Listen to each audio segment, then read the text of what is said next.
With God of War Ragnarok being the most anticipated PlayStation title of next year, it goes without saying that the release of its reveal trailer got us all hyped for what's to come. And with the way things ended last time around, this is really no surprise. But what have we learned from this teaser? And what can we expect from Kratos in the coming days? Well, stay tuned for our official synopsis of Ragnarok. With the disappearance of the PlayStation logo and nothing but the whistling of the wind in the air, the camera fades in on Kratos, who sits next to a roaring fire in the middle of a dark, damp cave. Clearly perturbed by something, our hero puts down the arrow he's been carving and looks up at the ceiling, shrugging his shoulders as if to shift the massive pressure that haunts him. But there's something different about the ghost of Sparta this time around. He appears to be dressed in a garb that looks much warmer than what he wore in the first reimagining of the game. And this makes sense, considering what we see when we look outside the cave mouth. The weather can only be described as a frozen tundra. Our first indication of Fimbul winter is well on its way. As Kratos exhales and pulls the arrow from the fire once more, we see the vision of someone appearing from just behind the Leviathan axe. This is none other than Atreus, who comes bearing food for the duo in the form of a hunted deer. As the Nordic chanting picks up, the body of the deer hits the floor of the cave with a heavy thump,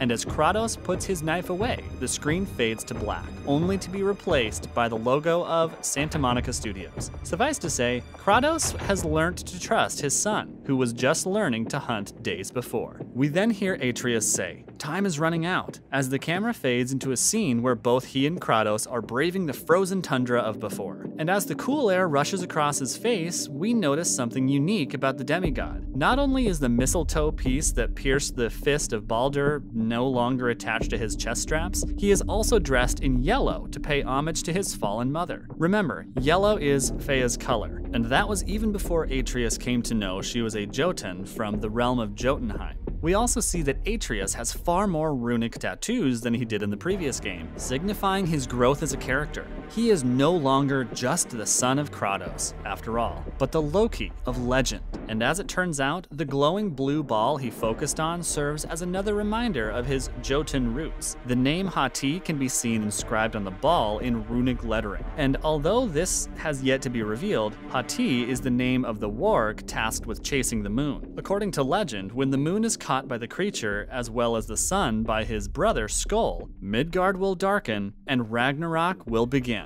As stated by the books of old, Fenrir the wolf is the one who gives birth to Hati. And as the story goes, it's Loki who takes Fenrir on as a wolf's son. Atreus then speaks of the prophecies for the first time, saying that Fimbul winter will lead to Ragnarok.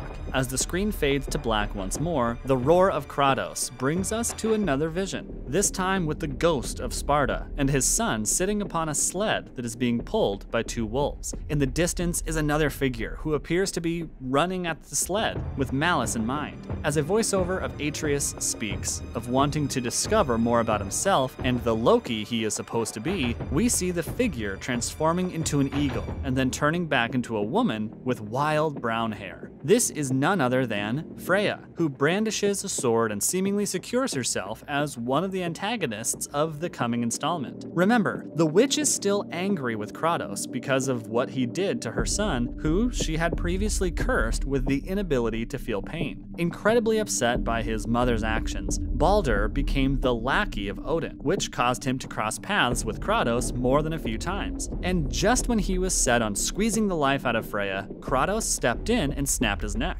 It's at this moment that we hear Kratos shouting that he doesn't want Atreus to go to war with Asgard in an attempt to stop Ragnarok, which is ironic considering the drama Kratos has already caused to arise by saving Freya. This scene is then followed by Atreus claiming that war with Asgard is likely what his mother would have wanted in the first place. But Kratos disagrees, standing up to his son and knowing full well that a war with the gods can bring nothing but pain and heartbreak. It's something that the ghost of Sparta has learned firsthand, having been manipulated by Ares into killing his wife and child from before he set foot in Midgard. But like his father from before, Atreus is dead set on making Odin pay and stopping Ragnarok from taking place. And this is when we're introduced to Mimir once more, or rather the head of Mimir, who informs Kratos that Odin will have some tricks up his sleeve on the journey to come. As the Nordic pair paddle down a crystal clear river that appears to split a bustling town in two, we hear that Tyr, the old god of war of Midgard, is actually still alive. In fact, it's Tyr that may be the answer to winning the war against Odin and the rest of his cronies. Unlike Ares and Kratos of Greece, Tyr was the one who wanted to bring the cultures of Midgard together in peace. But when he opened the way to Jotunheim, Odin took advantage of this and sent Thor in to destroy them all, and according to Mimir, the All-Father then did everything he could to keep Tyr hidden.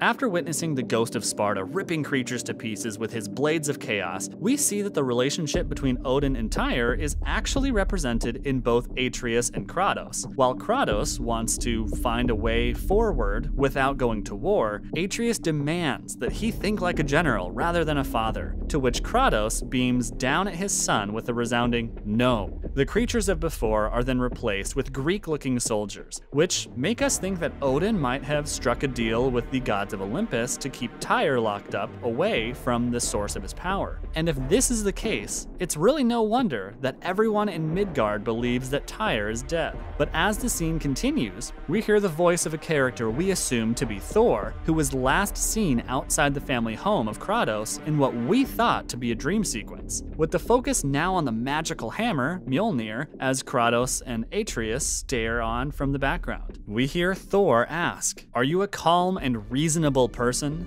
As soon as he finishes, lightning strikes down at Mjolnir and runs up the god's arm, showing that a fight is the only way forward. We also see the image of another god being transported by what appears to be the Bifrost, followed by a fight in what appears to be Niflheim. As different enemies, from masked elves to large lizards, flash past in combat scenarios, we hear Kratos say, "In moments of crisis, panic does nothing. Harness it, let it serve you." And as he attaches two chains to a large door, pulling with all his might, we see who he's actually talking to. Tyr himself stares back at Kratos with his magical, bejeweled eyes made from pure Bifrost crystal, shining in the dark. Kratos then asks, "Are you coming with us?" And as Tyr stands up, the music crescendos, emphasizing his incredible size, now towering above the ghost of Sparta. Just like that, the screen fades to black, with the runic lettering of the God of War title shining out like a beacon from the darkness. Following this beacon is the rest of the title, which finally shines clearly as God of War Ragnarok. But before it's all over, we hear the voice of another saying, "You'll get your answers soon enough." Well, some of them.